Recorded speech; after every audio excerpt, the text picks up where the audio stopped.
Aura yang besar dan dahsyat keluar dari tubuh Xiao Yan ke segala arah seperti gunung berapi yang meletus saat ini. Tanah segera membentuk retakan yang tak terhitung jumlahnya di tengah suara retakan. Aura kuat yang meletus dari Xiao Yan juga membuat Yi Chen, yang berada di dekatnya, terkejut. Sebelum dia sempat pulih, sebuah tinju yang dibalut oleh api ungu coklat merobek ruang hampir seketika, dan menghantam cakar tangannya dengan kejam. Ledakan!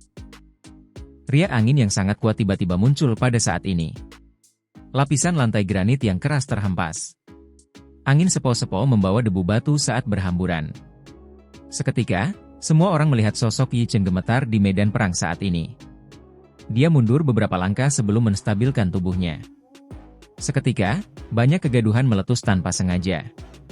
Ketua, sepertinya ada yang tidak beres. Aura orang ini jauh lebih kuat dibandingkan saat itu.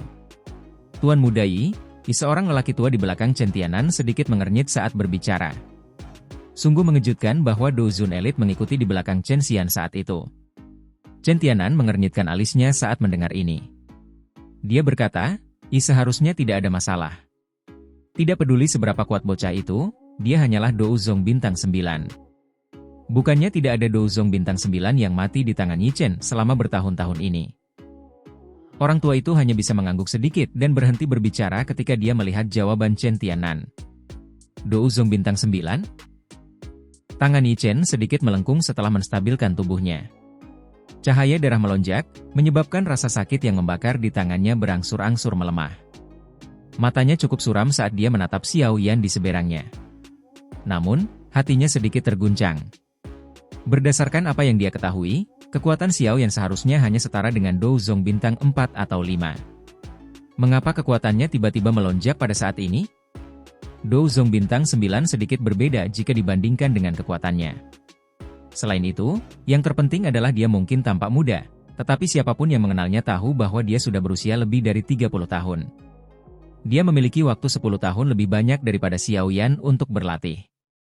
Namun, kesenjangan saat ini antara keduanya hanya sekecil ini. Ini merupakan pukulan telak bagi Yi Chen, yang biasanya sangat bangga. Terlebih lagi, bahkan dengan bakat Yi Chen, ia mampu mencapai puncak kelas Douzong di usia seperti itu hanya karena metode ki jahat dari sekte langit mendalam, mengandalkan menelan daging untuk mendapatkan Douqi. Meskipun metode ini mungkin kuat, namun memiliki akibat yang mengerikan. Dengan kata lain, ia telah menggunakan semua kekuatan hidupnya di masa depan untuk mendapatkan kekuatan saat ini. Ia berpikir bahwa dengan kekuatan ini, ia akan menjadi yang paling kuat di antara mereka yang seusia. Namun, kemunculan Xiao Yan yang tiba-tiba memberitahunya kenyataan yang kejam.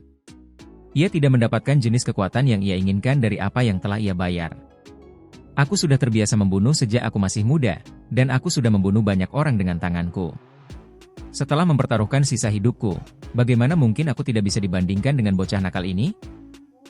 Warna merah tua yang membuat hati seseorang menjadi dingin perlahan-lahan muncul di mata Yi Chen. Matanya menatap Xiao Yan dengan tajam.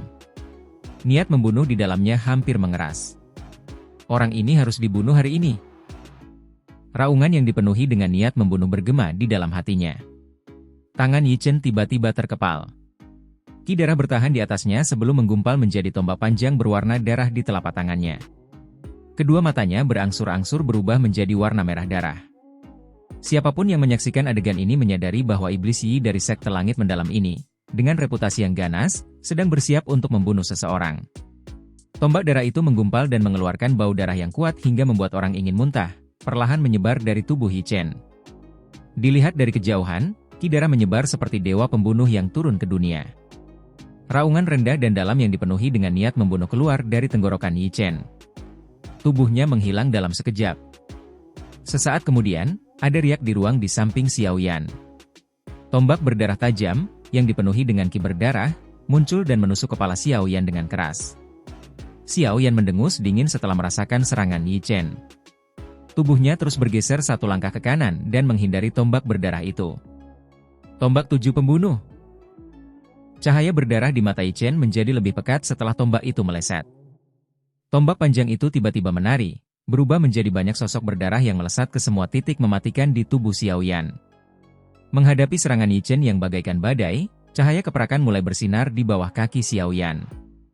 Banyak bayangan muncul, dan dia menghindari bayangan tombak berwarna darah yang padat itu. Tombak darah itu menusuk ke depan dengan dahsyat. Tiba-tiba, terdengar suara yang jelas. Tombak panjang yang menari itu menegang dan ekspresi Yi Chen juga berubah. Orang bisa melihat ujung tombak panjang itu dicengkeram dengan kuat oleh dua jari Xiaoyan. Jari-jari itu diselimuti api ungu coklat. Reaksi cepat Xiaoyan juga membuat hati Yi Chen terasa serius. Dia samar-samar merasakan betapa merepotkannya menghadapi Xiaoyan. Dou Zong bintang 9 yang pernah bertukar pukulan dengannya di masa lalu bahkan tidak memiliki kemampuan untuk membalas, apalagi meraih ujung tombaknya. Pikiran ini terlintas di hati Yi Chen, dan dia dengan tegas melepaskan tombak darahnya. Tubuhnya melesat dan berubah menjadi bayangan darah yang bergegas ke sisi Xiaoyan. Kabut darah yang ganas melonjak ke telapak tangannya. Telapak tangan jahat berdarah. Sebuah telapak tangan berdarah yang luar biasa haus darah disertai dengan bau korosif yang pekat saat ia menghantam keras ke arah jantung Xiaoyan. Senyum dingin terpancar di wajah Xiaoyan saat menghadapi serangan ganas semacam ini. Sebuah pikiran melintas di hatinya dan api jantung 3000 teratai berwarna ungu coklat tiba-tiba menyembur keluar dari dadanya. Api itu berubah menjadi naga api yang menghantam telapak tangan Yi Chen dengan kejam. Saat api dan kabut darah itu bertabrakan, kabut putih yang mendesis meletus. Ada bau busuk samar yang terpancar. Naga api itu bertindak sebagai penghalang saat Xiaoyan mundur beberapa langkah. Ia mengamati wajah Yi Chen yang muram dan marah, lalu tanpa sadar mengembuskan napas pelan. Rasa dingin menjalar di matanya yang hitam pekat. Aku tidak yakin aku tidak bisa menghabisimu hari ini. Rasa tidak sabar akhirnya muncul dalam hati Yi Chen setelah ia gagal melukai Xiaoyan meskipun telah berulang kali mengeluarkan jurus-jurusnya. Kedua tangannya terkepal dan kabut darah yang ganas terus mengeluarkan suara mendesis saat keluar dari pori-porinya. Akhirnya, kabut itu berubah menjadi warna darah merah tua yang menggumpal. Tangan iblis persembahan surga. Setelah teriakan itu terdengar, ruang tempat telapak tangan Yi Chen berada mulai berfluktuasi. Banyak retakan hitam pekat tiba-tiba menyebar dari ruang itu. Aura pembunuh yang membumbung ke langit menyebabkan ekspresi orang-orang yang hadir berubah. Yi Chen ini ternyata telah menggunakan Heaven Offering Demon Hand, salah satu dou skill yang dijaga ketat oleh sekte langit mendalam. Xiaoyan memang hebat karena mampu memaksa Yi Chen sampai sejauh itu, tapi aku penasaran apakah dia akan mampu menerima serangan ini. Senyuman ganas di wajah Yi Chen semakin mengembang setelah mendengar percakapan pribadi dari kerumunan. Dia sangat percaya diri dengan telapak tangannya ini karena seorang ahli di puncak kelas Dou Zong telah tewas akibat serangan ini ketika dia dan ahli ini bertarung saat itu. Kabut darah memenuhi panggung. Tubuh Yi Chen bergetar dan sekali lagi berubah menjadi bayangan darah. Ia disertai dengan niat membunuh yang mengerikan saat ia bergegas menuju Xiaoyan dengan kecepatan seperti kilat. Xiaoyan tidak mundur saat menghadapi serangan Yi Chen yang luar biasa kuat. Sebaliknya, kegembiraan samar muncul di wajahnya. Segel tangannya bergerak, mulai berubah dengan kecepatan seperti kilat. Buka segel gunung. Teriakan dingin terdengar di dalam hatinya. Segel cahaya energi muncul di telapak tangan Xiaoyan. Namun, segel ini baru saja terbentuk ketika sebuah pikiran melewati hati Xiaoyan. Tangannya tidak berhenti. Sebaliknya, ia terus berubah dengan kecepatan yang menakjubkan. Segel pembalik laut. Cahaya energi kecil namun terang lainnya muncul di telapak tangannya.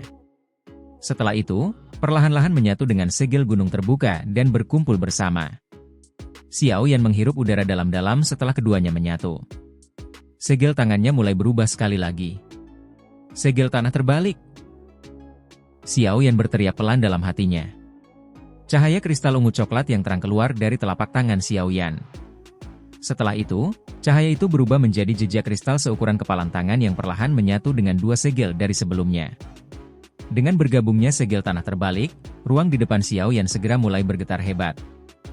Pecahan-pecahan ruang kecil mulai jatuh dari ruang sebelum hancur. 3 segel yang ditumpuk dari keterampilan segel dewa. Bahkan di dalam klan Gu, hanya sedikit orang yang bisa menggabungkannya dengan sempurna. Ketiga segel baru saja menyatu ketika bayangan darah datang dengan niat membunuh yang mengerikan. Telapak tangan yang ditutupi kabut merah tua dan kental menggambarkan wajah tampan Yi Chen, membuatnya tampak sangat ganas. Teriakan ganas itu baru saja terdengar ketika telapak tangan Yi Chen menghantam dada Xiao Yan dengan kejam. Ruang hancur saat ini membentuk banyak garis hitam pekat yang panjang. Kabut berdarah yang mengerikan menyebar di langit. Bau darah yang menyengat menyeruak. Rasa dingin melintas di mata Xiao Yan saat ia melihat ekspresi ganas di wajah Yi Chen. Tangan kristal ungu coklat Xiao Yan diam-diam memotong ruang dan bertabrakan dengan keras dengan tangan berdarah Yi Chen di depan banyak orang yang tercengang. Sebuah ledakan yang mengguncang bumi tiba-tiba bergema pada saat ini. Panggung batu, yang tingginya hampir 200 kaki, mengeluarkan ledakan, dan hancur berkeping-keping. Ria energi melingkar menyebar dengan cepat. Setelah itu, tiba-tiba mereda oleh kekuatan lembut yang berasal entah dari mana ketika hendak mencapai kerumunan. Meskipun demikian, beberapa orang di dekat tepi panggung batu terguncang hingga mereka memuntahkan darah dan melangkah mundur. Keributan muncul di alun-alun karena riak ini. Banyak mata dengan cepat tertuju ke arena. Debu menyebar di tempat itu. Orang tidak dapat melihat dengan jelas situasi yang terjadi di sana. Saat hati semua orang merasa cemas, suara rendah dan dalam dari sebuah tinju yang mendarat di tubuh seseorang tiba-tiba terdengar. Setelah itu, semua orang melihat sosok itu terbang keluar dari medan perang seperti layang-layang yang talinya putus. Selanjutnya, sosok itu mendarat dengan keras di tanah dan bergesekan lebih dari selusin meter sebelum perlahan-lahan menjadi stabil. Mata semua orang mengikuti sosok itu dan melihat ke atas. Ketika mereka melihat sosok yang sangat menyedihkan berlumuran darah segar, seluruh tempat itu langsung menjadi sunyi. Cukup banyak orang menghirup udara dingin. Iblis pembunuh dari sekte langit mendalam ini benar-benar kalah hari ini. Debu perlahan-lahan berjatuhan di tengah keheningan seluruh alun-alun. Sosok kurus perlahan muncul. Banyak mata memandang, hanya untuk melihat pakaiannya masih bersih. Dia tidak tampak seperti seseorang yang telah menjalani pertempuran besar. Terima kasih sudah mengakui kekalahan. Xiao Yan menangkupkan tangannya ke arah Yi Chen di depan banyak tatapan dan tersenyum sambil mengucapkan terima kasih kepada Yi Chen. Kurang ajar. Yi Chen yang berwajah hijau akhirnya memuntahkan seteguk darah segar saat ini. Harga dirinya telah hancur total hari ini.